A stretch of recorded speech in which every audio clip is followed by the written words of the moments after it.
இனிமே கண்ணை மூடிட்டு கடலை எண்ணெய் வாங்கலாம்.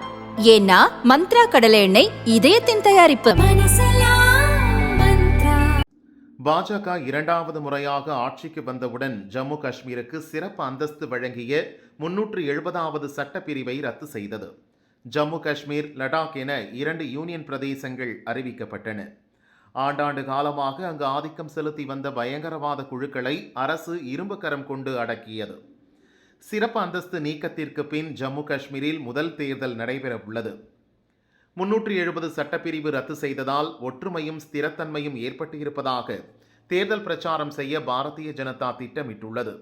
இதன் மூலம் முஸ்லிம்கள் பெரும்பான்மை வகிக்கும் ஜம்மு காஷ்மீரில் தங்கள் இருப்பை தக்க வைக்க முடியும் என பாஜக நம்புகிறது. முக்கிய எதிர்க்கட்சிகளான தேசிய மாநாட்டு கட்சி, மக்கள் ஜனநாயக கட்சி இந்தியா கூட்டணியில் தஞ்சமடைய உள்ளன.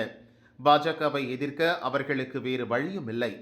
முன்னாள் முதல்வர்கள் உமர் அப்துல்லா, மெஹபூபா முஃப்தி ஆகியோர் என்ன வாக்குறுதி அளிக்கப் போகிறார்கள் என்ற எதிர்பார்ப்பும் ஏற்பட்டுள்ளது.